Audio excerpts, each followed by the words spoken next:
Bab 851. Kelas A sekali lagi gagal menjadi juara pertama, dan wajah guru kelas itu kembali muram. Ketika dia melihat Ibu Emerson menatapnya dengan wajah bangga dan pandangan meremehkan, dia menjadi semakin jengkel. Jadi dia melampiaskannya pada Nora. Bagaimana kamu melatih teman sekelasmu? Apa kamu keberatan menjelaskan bagaimana kita kalah dari kelas B di setiap pertandingan? Apa kamu masih ingin menjadi pengawas kelas? Aku ingin menjadi pengawas kelas. Aku bersumpah akan menjadi yang pertama di permainan berikutnya untuk membuat kelas kita bangga. Nora berkata dengan takut-takut, tetapi diam-diam, dia punya rencana jahat. Segera tiba saatnya giliran Vivian untuk lomba lari estafet. Demi hadiah, dia telah mengerahkan segenap tenaganya selama latihan dan melakukan persis apa yang Nicole perintahkan dengan menghabiskan sebagian besar waktunya bersama rekan-rekannya untuk membangun pemahaman diam-diam satu sama lain. Vivian, Lily Moreno, Lulu, dan June datang ke garis start dan melakukan beberapa latihan pemanasan. Nicole terus memperhatikan mereka. Saat mereka berempat menoleh ke arahnya, dia mengangguk memberi semangat. Dengan dukungan moral Nicole, kepercayaan diri mereka berlipat ganda. Saat itu, Nora tersenyum jahat dari pinggir lapangan, seolah menunggu untuk melihat kemalangan mereka atau semacamnya. Bersiap, Bang. Lily, sebagai tongkat pertama, menyerahkan tongkat ke tangan June tanpa ragu. June berlari sejajar dengan kontestan dari kelas A namun perlahan tertinggal di belakang. Sementara itu, Lulu menunggu dengan cemas di titik estafet, menyemangati June dalam benaknya. Kamu bisa melakukannya, June. Tongkat estafet segera diserahkan kepada Lulu. Melihat peserta kelas A sudah berjalan di depannya, dia pun berlari sekencang-kencangnya. Namun pada saat itu, dia merasakan sakit yang tajam pada kakinya. Lulu mengabaikan rasa sakitnya, menggertakkan giginya, dan terus berlari ke arah Vivian. Nicole memperhatikan dan juga merasakan ada yang tidak beres dengan Lulu. Dia tahu Lulu bisa berlari lebih cepat dari ini. Dia menatap Nora, yang sedang menonton kompetisi dengan penuh kemenangan di sisi lain dan mulai curiga. Tetapi karena permainan masih berlangsung, mustahil untuk menghentikannya. Nicole tidak punya pilihan selain melihat Lulu berlari dan kemudian menyerahkan tongkat estafet kepada Vivian dengan ekspresi kesakitan di wajahnya. Sambil menunggu tongkat estafet, Vivian juga menyadari ada yang tidak beres dengan Lulu.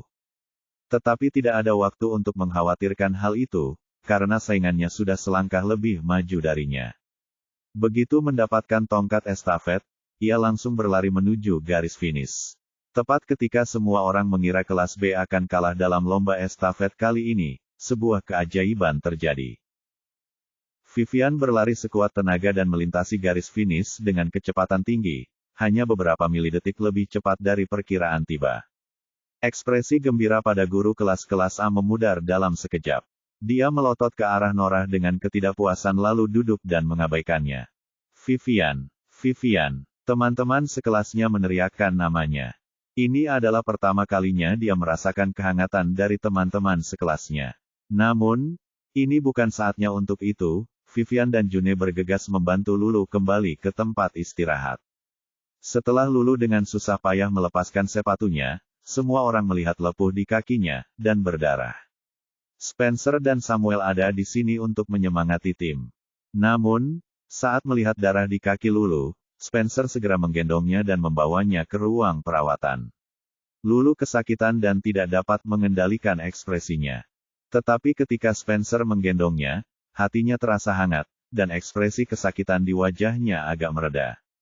Ia bersandar di dada Spencer untuk mengenang momen yang sulit diraih ini. Nicole mengambil sepatu Lulu untuk diperiksa dengan wajah serius dan menemukan serpihan plastik keras di balik lapisan sepatu. Nora datang, ingin menghibur dirinya sendiri. Namun sebelum ia sempat mengatakan apapun, matanya bertabrakan dengan mata tajam Nicole. Jika kau berpikir untuk mendapatkan tempat pertama di hari olahraga tahun ini, lupakan saja. Kau bahkan tidak akan mendapatkannya. Bentak Nicole. Bukankah terlalu dini untuk mengatakan itu, Nicole? Pertandingan berikutnya belum dimulai. Kita tunggu saja. Nora melirik Nicole seolah-olah dia tidak melakukan apa-apa lalu menatap Jack sebelum dia pergi sambil mencibir. Untuk mencegah kecelakaan Lulu terjadi pada orang lain, Nicole segera memberitahu rekan satu timnya yang akan masuk ke lintasan. Lepaskan sepatumu dan periksa dengan saksama. Kenakan kembali hanya jika kamu tidak menemukan kejanggalan. Segera beritahu aku jika kamu menemukan masalah. Nicole, aku menemukan plastik keras di sepatuku. Jack mengeluarkan benda itu dan menunjukkannya pada Nicole. Bab 852. Nicole melirik semua itu. Itulah yang kupikirkan. Apakah ada orang lain yang memilikinya? Saya juga punya masalah yang sama. Wayne mengeluarkan plastik keras yang sama. Kumpulkan sepatu-sepatu ini dan pecahan plastik kerasnya, lalu cari seseorang yang bisa menjaganya, perintah Nicole. Bagi yang sudah selesai lomba, lepas sepatu kalian dan pakaikan pada yang lain. Nicole menata barang-barang dengan tertib. Perlombaan estafet putra akan segera dimulai. Semua peserta, bersiap. Jack dan Wayne mengenakan sepatu yang tidak pas dan berjalan ke posisi start. Siap, Bang. Lomba lari estafet putra telah dimulai. Para siswi kelas B mengenakan sepatu yang tidak pas, namun mereka tetap mampu mengatasi kesulitan dan mengalahkan peserta lain serta berhasil meraih juara pertama. Sekali lagi, kelas Norah masih gagal menjadi yang pertama. Berikutnya adalah permainan Nicole. Dia tidak akan memberi Norah kesempatan untuk menyabotase penampilannya. Para kontestan kelas A melakukan peregangan. Mereka mengambil tembakan dan melepaskannya dengan kuat, dia mencapai jarak yang cukup sedang. Ketika teman-teman sekelasnya melihat hasilnya, mereka semua bertepuk tangan. Norah sangat gembira karena ia berpikir akhirnya ada sesuatu yang bisa ia banggakan. Dia menatap Nicole dengan penuh kemenangan. Sekarang giliran Nicole. Norah mengawasinya sambil berpikir dia akhirnya bisa melihat bagaimana Nicole akan mempermalukan dirinya sendiri. Nicole mengambil tembakan itu, dan segalanya pun siap. Ia melirik ke arah Norah sebelum melepaskan tembakan itu dengan lembut, dan tembakan itu melesat melewati garis terjauh. Bahkan wasit pun tertegun sejenak sebelum membuat pengumuman. Nicole baru saja memecahkan rekor di jarak 21 meter. Dia menang di tempat pertama. Semua orang, tanpa memandang kelas, bersorak kegirangan.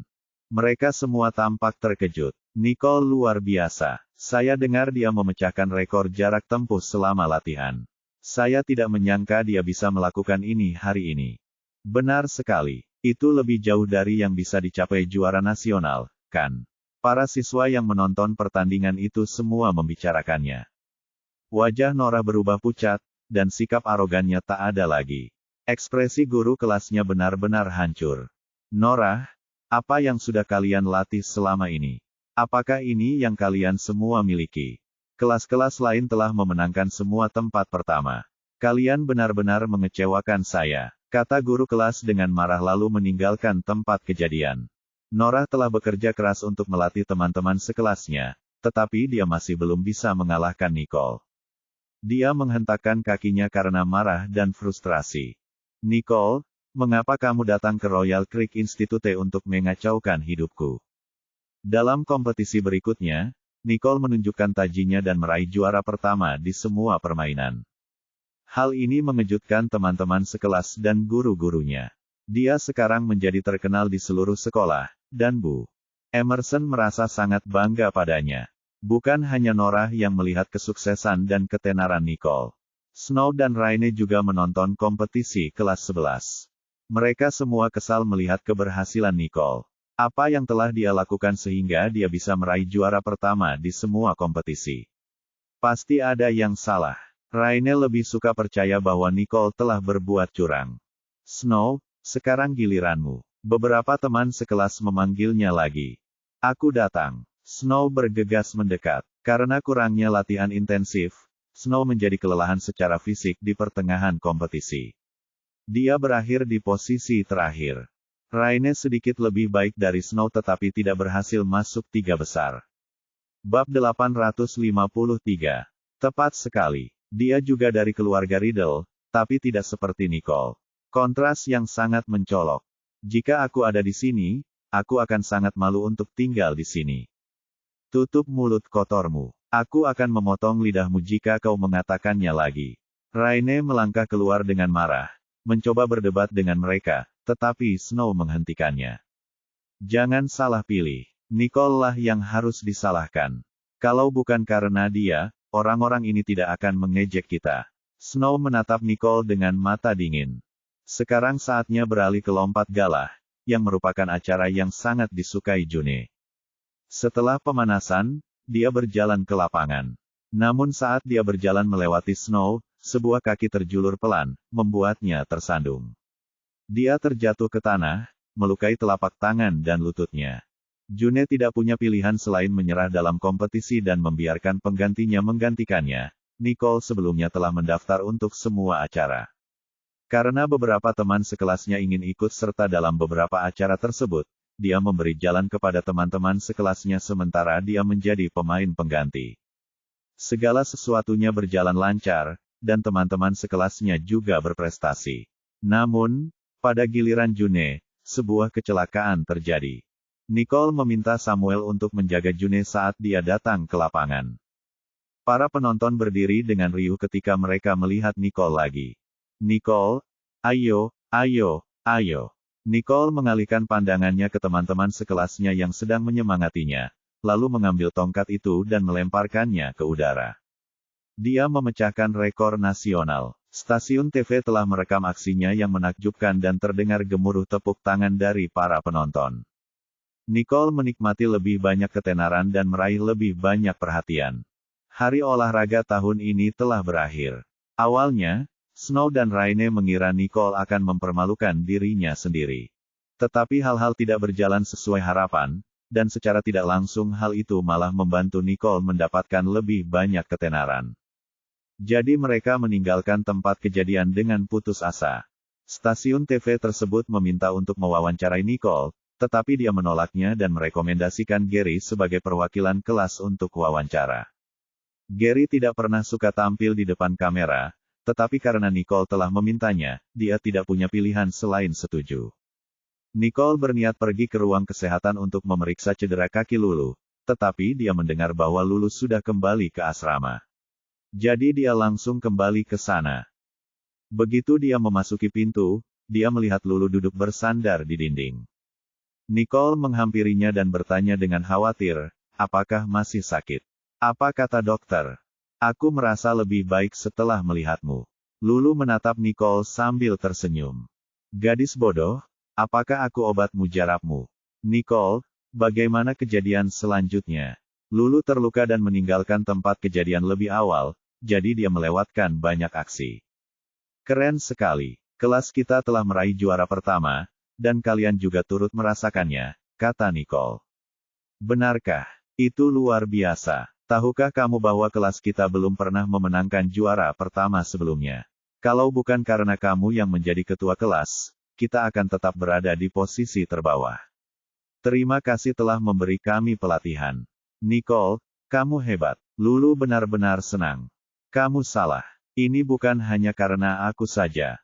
Ini adalah hasil kerja sama semua orang. Kelas B adalah yang terbaik. Nicole tidak terlena namun tetap rendah hati meskipun dia telah mencetak banyak prestasi pertama. Ya, kelas B adalah yang terbaik. Teriak Lulu di asrama. Di mana June? Kenapa aku tidak melihatnya kembali? Tanya Lulu saat June masuk perlahan dari luar. Saya kembali. June, kenapa kamu bisa terluka juga? Lulu terkejut. Jantungnya berdebar kencang saat melihat perban di kaki June. Nicole melangkah maju dan membantunya duduk. Apa yang sebenarnya terjadi? Sebelum acara lompat galah terakhir, saya tidak sengaja tersandung dan jatuh. June kecewa karena dia tidak bisa ikut bertanding. Bab 854. Kau seharusnya lebih berhati-hati. Sekarang Nicole adalah satu-satunya orang yang tidak terluka dan bisa bergerak bebas di asrama. Apa yang seharusnya menjadi kata-kata yang mengkhawatirkan yang keluar dari mulut Lulu ternyata sedikit lucu. Ketiganya saling berpandangan dan tertawa terbahak-bahak. Tiba-tiba terdengar ketukan di pintu asrama.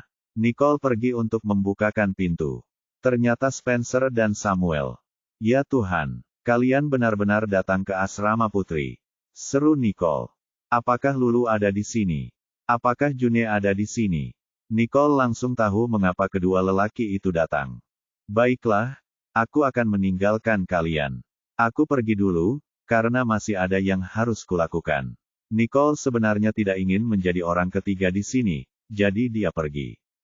Dia datang ke depan kelas dan mendorong pintu hingga terbuka. Ibu Emerson memuji semua orang dengan gembira. Ketika dia melihat Nicole, dia langsung mengundang Nicole ke podium. Nicole telah melakukannya dengan sangat baik hari ini, dan karena itu, kelas kita telah menjadi pusat perhatian para guru dan siswa di sekolah. Tolong berikan Nicole tepuk tangan meriah. Ibu Emerson memimpin, dan tepuk tangan meriah dari semua orang pun menyambutnya. Nicole buru-buru memberi isyarat agar semua orang tenang. Nona Emerson, kehormatan ini milik semua siswa, dan penampilan setiap orang telah melampaui harapan. Nicole memuji semua orang alih-alih mengambil semua pujian untuk dirinya sendiri. Ya, Nicole benar. Ini adalah kehormatan kita bersama. Namun, Nicole lah yang melatih kalian semua. Jadi, saya memutuskan bahwa selama kelas saya di sore hari, kalian semua boleh bergerak bebas. Ibu Emerson tidak pernah sebahagia ini seperti hari ini. Di masa lalu, kelas A selalu mengungguli kelas B. Hari ini, dia akhirnya bisa mengangkat kepalanya tegak. Vivian tiba-tiba teringat bahwa ada hadiah yang diberikan untuk hari olahraga tahun ini. Jadi dia mengambil kesempatan untuk bertanya kepada Bu Emerson. Bukankah kamu mengatakan bahwa ada hadiah bagi yang memperoleh juara pertama? Aku begitu gembira sampai-sampai aku hampir melupakan hal penting itu. Ada yang mengikutiku untuk memperoleh hadiah. Saya akan pergi. Vivian adalah orang pertama yang mengangkat tangannya. Jadi, Ibu Emerson membawa Vivian dan beberapa orang lainnya untuk mengambil hadiah. Karena kelasnya terlalu banyak memenangkan hadiah, Nicole selaku perwakilan kelas hanya menerima hadiah simbolis dan daftar hadiah di podium perlombaan. Setelah beberapa saat, Vivian dan teman-teman sekelasnya kembali sambil membawa kotak-kotak hadiah, dan Bu Emerson memerintahkan Vivian dan yang lainnya untuk membagikannya kepada semua orang. Mereka semua gembira menerima hadiahnya. Seperti yang dikatakan Nicole, hadiah-hadiah ini semuanya adalah barang-barang bermerek besar. Nicole tidak mungkin berbohong. Dan aku bersyukur bisa sekelas dengan Nicole. Kalau tidak, hadiah-hadiah luar biasa ini pasti milik orang lain. Kau benar, saat aku keluar untuk mengambil hadiah, orang-orang dari kelas lain memandang kami dengan iri. Nicole, terima kasih. Kalau kamu tidak berlatih bersama kami tidak akan mendapatkan hadiah-hadiah besar ini. Kami minta maaf karena telah menentangmu sebelumnya. Para siswa yang menentang Nicole selama pelatihan kini meminta maaf padanya. Ketika saya melihat semua orang memegang hadiah di tangan mereka, saya tahu bahwa usaha kita sebelumnya tidak sia-sia. Lupakan masa lalu, dan ingatlah hari ini bahwa kita bisa melakukannya selama kita mau berusaha sekuat tenaga. Melihat teman-teman sekelasnya yang dulu nakal kini menyetujui Nicole, dia tahu dia tidak akan pernah bisa menggantikan posisi Nicole di kelas. Betapapun dia tidak ingin mengakui kekalahan, dia tidak berani lagi bersikap nekat sekarang. Dia memainkan hadiah di tangannya sambil berjalan ke arah Nicole dan membisikkan ucapan terima kasih. Nicole menoleh ke belakang. Konten eksklusif. Ketika dia melihat bahwa itu adalah Vivian, dia memujinya. Ini adalah hasil usahamu, dan kamu seharusnya berterima kasih kepada dirimu sendiri. Kamu telah memenangkan 4 tempat pertama di kelas. Vivian terpaku sesaat, tidak menyangka Nicole akan memujinya. Ia tampak menemukan sedikit rasa keberadaan di hadapan Nicole, dan ia mulai mengaguminya. Setelah hari olahraga, sekolah mengumumkan beberapa hari libur. Nicole sedang membawa ranselnya dan sedang dalam perjalanan pulang ketika dia bertemu Harvey. Nicole, hari tender proyek Aegis Corporation akan segera tiba. Bagaimana kalau kita bahas tendernya? Tanya Harvey. Dia tahu bahwa ini adalah kesempatan langka di mana dia bisa menghabiskan waktu bersama Nicole. Jika bukan karena tender Aegis Corporation, keluarga Riddle tidak akan bekerja sama dengan keluarga Ellison, dan dia tidak akan punya alasan untuk menemui Nicole sesering itu. Bab 855. Baiklah. Mari kita pergi ke Riddle Corporation. Nicole merasa bahwa karena mereka sedang membahas tender, kantor Sean adalah tempat yang paling ideal karena ia memiliki materi yang lebih lengkap. Harvey tidak berani menolak. Ia baik-baik saja asalkan Nicole setuju menemuinya. Jadi ia mengantar Nicole ke Riddle Corporation. Mengapa kamu tidak menelepon dulu sebelum datang agar aku bisa melakukan persiapan, Nicole? Sean bertemu Nicole dan Harvey ketika dia turun ke bawah. Kamu mau keluar? Tanya Nicole saat melihat Sean membawa tas kerja di tangannya. Saya perlu mendiskusikan sebuah proyek dengan klien. Sean mengangkat bahu tak berdaya. Tidak apa-apa, aku serahkan saja padamu. Kita di sini hanya untuk membahas tender. Baiklah, Steve tahu di mana berkas-berkas itu berada. Aku akan meneleponnya dan memintanya untuk datang menemuimu. Sean mengeluarkan ponselnya dan hendak menelepon Steve. Tidak apa-apa, kita akan naik dan mencarinya. Nicole menghentikan Sean. Aku benar-benar minta maaf, Harvey. Mungkin kita bisa makan malam nanti saat aku kembali. Sean lalu bergegas pergi. Nicole dan Harvey menaiki lift ke lantai 36, dan Nicole tidak mengatakan sepatah kata pun kepada Harvey di dalam lift. Begitu mereka keluar dari lift, mereka melihat Steve berdiri di sana, menyambut mereka. Nicole menggelengkan kepalanya, tahu bahwa Sean pasti telah memberitahunya. Kau cepat sekali, Steve. Sean bilang dia menabrak kalian berdua di lantai bawah dan memintaku untuk menyambut kalian berdua. Dia harus pergi, karena dia ada janji, jelas Steve. Selamat datang di Riddle Corporation. Steve berjabat tangan dengan Harvey dengan sopan. Dengan senang hati, Harvey tersenyum sopan. Silakan lewat sini, Steve menunjuk. Kenapa kalian berdua tidak menelepon dulu sebelum datang? Kalian hampir mengejutkanku. Steve melirik Harvey. Kedengarannya persis seperti Sean. Kami bertemu di jalan, dan usulan untuk membahas tender di sini adalah keputusan dadakan, kata Nicole. Steve membawa mereka ke ruang konferensi dan duduk. Beri aku waktu sebentar. Aku akan mengambil berkasnya. Tidak butuh waktu lama bagi Steve untuk kembali dengan semua berkas terkait tender Aegis Corporation. Itu banyak sekali berkasnya. Harvey memandang tumpukan berkas yang bertumpuk. Ia mencari alasan untuk bisa berduaan dengan Nicole. Dengan begitu banyak berkas di depannya, butuh waktu berjam-jam bagi mereka untuk membacanya. Ayo kita mulai. Nicole hanya ingin segera menyelesaikan pembicaraannya dengan Harvey agar dia bisa pulang dan beristirahat. Nicole, lihat ini. Harvey sengaja mengambil sebuah berkas dan mencondongkan tubuhnya ke arah Nicole, meminta pendapatnya. Apa itu? Nicole tidak melihat adanya masalah. Perusahaan multinasional sebesar Aegis Corporation pasti ingin memberikan proyek mereka kepada perusahaan dengan latar belakang yang solid, karena reputasi seharusnya menjadi hal terpenting bagi mereka. Bab 856. Kami membutuhkan lebih banyak data berharga untuk dokumen penawaran kami, kata Harvey. Kau benar, aku juga berpikiran sama. Steve, catat apa yang Harvey katakan, dan minta Sean untuk merevisinya saat dia kembali. Oke, Harvey membuat beberapa perubahan lagi, dan setelah setiap revisi, ia mengonfirmasikannya dengan Nicole sebelum menyelesaikannya. Padahal sebenarnya itu semua adalah detail kecil. Setelah duduk di ruang konferensi Riddle Corporation selama hampir 2 jam, Harvey tidak bisa diam. Dia memandang Nicole, yang masih mempelajari materi. Nicole, bagaimana kalau kita berhenti di sini saja hari ini? Hari sudah mulai malam. Nicole melihat keluar, lampu-lampu kota sudah menyala. Baiklah, kalau begitu ayo berangkat. Steve, kami berangkat. Kamu mau ikut? Tanya Nicole. Steve sudah lama melihat kasih sayang Harvey terhadap Nicole. Dia melambaikan tangannya. Aku masih punya pekerjaan yang harus kulakukan. Kalian pergi dulu. Baiklah, kalau begitu kami pergi dulu. Sampai jumpa nanti, Tuan Riddle, kata Harvey kepada Steve. Sampai jumpa lagi. Di dalam mobil, Harvey memecah kesunyian. Saya minta maaf karena menyeretmu ke kantor hari ini saat kamu seharusnya sedang beristirahat setelah pertandingan. Tapi karena kita bahkan belum makan apapun, bolehkah aku mentraktirmu makan malam santai? Harvey akhirnya mengatakan apa yang paling ingin ia katakan.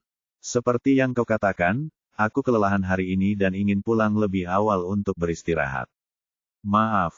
Nicole menolak dengan sopan. Baiklah, Kalau begitu aku akan menemuimu di rumahmu besok. Kita bahas lagi tendernya. Beberapa hari ini sekolah sedang libur. Harvey terus menciptakan peluang bagi dirinya sendiri. Setelah dengan sopan menolak tawaran Harvey, Nicole terlalu malu untuk menolaknya dan terpaksa menyetujuinya dengan enggan. Baiklah, tapi mungkin aku harus tidur lebih lama. Oh, tidak masalah. Aku akan ke sana nanti. Harvey melihat Nicole tidak menolaknya dan menjadi penuh harapan. Mobil itu berhenti dengan stabil di depan rumahnya. Terima kasih sudah mengantarku pulang. Sampai jumpa. Nicole melambai padanya dan keluar dari mobil. Selamat tinggal. Harvey terus memperhatikan Nicole saat ia pergi dan baru menyalakan mesin mobilnya ketika ia menghilang ke dalam rumah. Keesokan harinya, Nicole tidur sebelum bangun. Saat dia turun, Harvey sudah duduk di ruang tamu mengobrol dengan Daniel. Hai, Nicole. Harvey menyapanya. Harvey, sudah berapa lama kau di sini? Nicole menatapnya dengan sedikit terkejut. Sudah lama. Apakah kamu tidur nyenyak? Harvey menatapnya sambil tersenyum. Bagus sekali. Aku perlu makan sesuatu sebelum bisa membicarakannya denganmu. Tidak usah terburu-buru. Tenang saja. Aku sedang mengobrol serius dengan ayahmu. Harvey baik-baik saja, karena dia hanya ingin menemuinya, dan diskusi tidak lebih dari sekadar alasan. Bagus. Nicole menatap Daniel, lalu masuk ke ruang makan dan sungguh-sungguh menikmati waktunya. Karena mengira Harvey akan menyeret dirinya untuk meneruskan pembahasan tender itu nanti, dia sebenarnya tidak ingin mengurusinya. Jadi dia mengeluarkan telepon genggamnya untuk mengirim pesan kepada Sean. Apakah kamu sedang sibuk sekarang? Tidak apa-apa. Ada apa? Harvey menunggumu di rumah dan ingin berbicara tentang tender. Nicole sengaja mengatakan bahwa Harvey sedang menunggunya. Di rumah. Oke, aku akan segera kembali. Dia meletakkan teleponnya dan dalam suasana hati yang baik karena seseorang akan menggantikannya sebentar lagi. Dia sarapan dengan santai, sesekali melihat ke sofa, tempat Harvey dan Daniel sedang berbicara dengan penuh semangat. Perjalanan Sean memakan waktu sedikitnya 20 menit. Nicole menyelesaikan sarapannya dan duduk di sofa. Dia harus berpura-pura sampai Sean kembali. Maaf membuat Anda menunggu. Bagaimana kalau kita lanjutkan diskusi kemarin? Nicole memandang Harvey. Tentu. Harvey menatap Nicole dengan sayang. Bab 857. Daniel melihat petunjuk itu dan segera menghilang, hanya menyisakan Nicole dan Harvey di ruang tamu. Kamu mau minum apa? Tanya Nicole. Apapun. Dia akan menyukainya asalkan Nicole yang membuatnya. Nicole bangkit dan pergi ke ruang makan. Dia kembali sambil membawa segelas air dan menaruhnya di depannya. Terima kasih, Nicole. Aku melihat penampilanmu yang luar biasa pada hari olahraga. Aku yakin kamu pasti sangat menyukai olahraga pada hari-hari biasa. Harvey memulai dengan bertanya tentang minatnya dan tampaknya tidak punya niat untuk berbicara tentang tender. Bagaimana kalau kita bermain tenis bersama suatu hari nanti? Harvey kembali mengajukan undangan. Tentu, Harvey, proyek ini adalah salah satu proyek terbaik tahun ini. Melihat proposal penawaran, menurutmu berapa besar peluang kita untuk menang? Nicole harus membawa pembicaraan kembali ke tender. Analisis saya adalah kita punya peluang menang sebesar 80%. Harvey percaya diri dengan pekerjaannya. Riddle Corporation lebih kuat daripada McCarthy Corporation, dan dengan koneksi Ellison Group, situasi sudah pasti berpihak pada mereka. Masih ada ketidakpastian sebesar 20%, renung Nicole. Harvey melihat kekhawatiran Nicole dan meyakinkannya. Untuk proyek sebesar ini, kepastian 80% sama bagusnya dengan 100%. Jadi Anda tidak perlu khawatir. Saya punya segalanya. Harvey menatap Nicole dengan penuh tekad. Saat mereka berbicara, Sean masuk dan bergegas menghampiri mereka. Maaf membuatmu menunggu, Harvey. Sean menatapnya dengan wajah penuh penyesalan. Harvey memandang Sean yang muncul tiba-tiba dan bingung dengan situasinya untuk beberapa saat. Kalian sudah sampai pada titik mana diskusi kalian? Sean langsung ke pokok permasalahan. Kami sedang mendiskusikan apakah kami bisa memenangkan tendernya. Nicole dapat melihat kebingungan Harvey dan buru-buru menimpali untuk menghindari pertanyaan Harvey. Oh, kali ini aku yang mengurus dokumen penawarannya. Bagaimana menurutmu, Harvey? Sean ingin mendengar pendapat Harvey. Dokumen penawarannya sudah dikerjakan dengan baik, dan saya sudah memberitahu Steve tentang beberapa detailnya kemarin. Pikiran Harvey masih bertanya-tanya bagaimana Sean bisa kembali terburu-buru saat dia begitu sibuk. Bagus, saya sudah melakukan penyesuaian pada detailnya pagi ini. Ini dokumen penawaran yang baru. Coba lihat, kata Sean sambil mengeluarkan dokumen penawaran baru dari tas kerjanya dan menyerahkannya kepada Harvey. Harvey melirik Nicole, yang hanya tersenyum sambil mengangguk. Jadi dia mengambilnya di tangannya dan membacanya. Bagus, kata Harvey. Saya baru saja mendapat kabar bahwa tanggal lelang telah dimajukan. Sean membawa berita penting. Tanggalnya dimajukan. Hari apa? Tanya Nicole dan Harvey serempak. Besok. Sean menatap mereka dengan wajah serius. Besok, secepatnya, bisik Nicole. Harvey berkata lembut kepada Nicole, tenang saja, kita akan memenangkan tendernya. Karena sesi penawarannya besok, saya harus kembali dan bersiap juga. Harvey segera berdiri. Nicole mengangguk. Saya akan menemuimu besok di tender. Harvey berharap Nicole akan mengantarnya keluar, tetapi sebaliknya, dia hanya mengucapkan selamat tinggal. Baiklah, sampai jumpa besok. Sampai jumpa. Sean menatapnya. Harvey melirik Sean dan mengangguk lembut. Nicole merasa lebih tenang setelah Harvey pergi. Ia merasa suasana menjadi aneh saat Harvey ada di dekatnya. Bab 858. Keesokan paginya, Aegis Corporation mengadakan sesi penawaran tepat waktu. Di dalam tempat penawaran, Tuan Harmon duduk di lantai 2 bersama dengan perwakilan dari perusahaan penawar dan media di bawahnya. Keluarga McCarthy dan 3 keluarga lainnya telah tiba lebih awal di sesi penawaran. Mendengar bahwa Tuan Harmon ada di lantai 2, mereka pun naik untuk berkunjung. Tetapi ketika mereka sampai di tangga, petugas keamanan menghentikan mereka. Ketiga keluarga harus kembali ke tempat duduk mereka dan menunggu penawaran dimulai. Setelah beberapa saat, Nicole, Harvey, dan Sean masuk. Luke melihat mereka bertiga dan datang untuk memprovokasi mereka. Harvey, bukankah Tuan Ellison datang hari ini? Tanya Luke karena dia tidak melihat Tuan Ellison. Kakekku ada urusan lain yang harus dilakukan. Jadi dia tidak akan datang hari ini. Jika perusahaanmu menginginkan proyek ini, aku tidak akan bersaing denganmu. Namun, jika kau bekerja sama dengan keluarga Riddle, maka aku tidak punya pilihan selain bersaing. Luke menatapnya dengan ekspresi senang. Harvey tidak menanggapi ancaman Luke dengan baik, dan dia mencibir. Aku menantikannya. Luke melihat Harvey tidak gentar, lalu menoleh ke Sean. Bagaimana kabarmu akhir-akhir ini, Sean? Tuan McCarthy, bagaimana kesehatan Anda akhir-akhir ini? Kata-kata itu tercekat di tenggorokan Luke. Jaga ucapanmu, anak muda. Kudengar agar bisa mendapatkan proyek ini, kau memanfaatkan adikmu untuk mendekati keluarga Ellison. Jelas bahwa keluarga Riddle telah membayar mahal untuk ini. Tapi kau mungkin masih belum mendapatkan apa yang kau inginkan. Luke tertawa terbahak-bahak.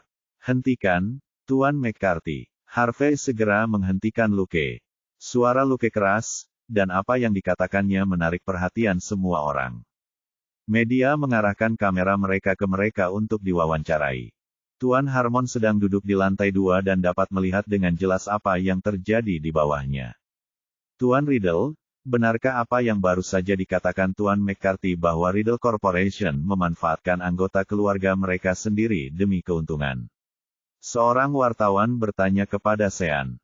Ini hanyalah rekayasa McCarthy. Keluarga Riddle tidak akan pernah memanfaatkan anggota keluarga mereka sendiri untuk mencari keuntungan. Tuan McCarthy menggunakan cara licik untuk menjelek-jelekkan orang lain di sini. Dia merendahkan dirinya terlalu tinggi. Sean mengejek Luke. Tuan Riddle, saya punya satu pertanyaan lagi. Nicole, terdengar suara Tuan Harmon. Semua orang melihat ke sumber suara itu. Tepat saat mereka mengira Tuan Harmon akan datang menemui mereka, mereka melihat Tuan Harmon langsung menghampiri Nicole. Halo, Tuan Harmon. Nicole tampak tidak terkejut sama sekali dengan kemunculannya. Anda di sini juga untuk menawar. Tanya Ten Harmon. Ya, saya di sini untuk mengajukan penawaran untuk proyek Tuan Harmon atas nama Riddle Corporation. Nicole menghadapi Tuan Harmon seperti biasa, dengan tenang dan kalem. Jantung Luke berdebar kencang saat melihat Tuan Harmon dan Nicole saling kenal. Saya tidak tahu kalau Tuan Harmon kenal orang-orang dari keluarga Riddle. Kenapa kamu tidak mencari tahu informasi sepenting itu? Luke menegur asisten di sampingnya. Saya tidak mendengar Anda menyebutkannya terakhir kali kita bertemu, tetapi saya tidak tahu bahwa Riddle Corporation adalah milik keluarga Anda. Ten Harmon terkejut. Penawaran akan segera dimulai. Sampai jumpa nanti. Tuan Harmon baru saja datang untuk menyapanya. Setelah Tuan Harmon pergi, tidak hanya mereka yang berada di tempat kejadian perkara yang membicarakannya. Bahkan Harvey dan Sean memandang Nicole dengan terkejut. Mengapa kamu tidak memberitahu kami kalau kamu dan Tuan Harmon saling kenal? Sean tampak senang. Bab 859. Apa yang bisa dikatakan? Kami mengajukan penawaran berdasarkan kemampuan kami sendiri. Nicole langsung menepis saran Sean. Seketika, seorang pemimpin dari Aegis Corporation naik ke panggung untuk mengucapkan beberapa patah kata terima kasih. Lalu seorang anggota staf membacakan prinsip-prinsip evaluasi penawaran dan hal-hal yang perlu diperhatikan sebelum ia mengumumkan dimulainya proses penawaran. Penawaran sekarang sudah resmi dimulai. Orang yang bertanggung jawab atas proyek tersebut berjalan ke panggung dan mulai memperkenalkan proyek tersebut. Di atas adalah isi dari proyek ini. Berikutnya, seorang anggota staf mengonfirmasi bahwa semua penawar hadir dan kemudian menjalani beberapa prosedur lebih lanjut. Sekarang saatnya membuka penawaran. Harvey menatap Nicole dan meyakinkannya. Jangan gugup, kita akan mendapatkannya. Saya tidak gugup, hanya saja terlalu membosankan untuk duduk di sini. Nicole memberikan jawaban yang tidak terduga. Setelah pembukaan penawaran dan penawaran, manajer proyek membuat pengumuman terakhir. Tawaran pemenang untuk proyek Aegis Corporation jatuh ke tangan Riddle Corporation. Sean dan Harvey menghela napas lega. Pada saat ini, anggota keluarga McCarthy berdiri untuk menentang hasil tawaran tersebut. Tuan Harmon menatap tajam ke arah Luke, dan Luke langsung tersentak. Manajer proyek melangkah maju dan menatap Luke dengan tidak memihak. Tawaran Aegis Corporation selalu adil dan tidak memihak. Apakah Anda mempertanyakan Aegis Corporation? Luke dan yang lainnya terlalu takut untuk berbicara lagi. Setelah penawaran selesai, Nicole, Harvey, dan Sean hendak keluar pintu ketika Luke tiba-tiba datang dan berkata sambil tersenyum, Sean, Riddle Corporation diperkirakan akan menang kali ini. Bagaimanapun, perusahaan Anda sudah cukup kuat. Belum lagi Anda sekarang memiliki keluarga Ellison yang mendukung Anda. Selamat. Sean bertukar pandang dengan Nicole dan Harvey, bertanya-tanya apa yang ingin dilakukan pria licik ini. Terima kasih, Tuan McCarthy. Sean tidak ingin berkata lebih banyak lagi.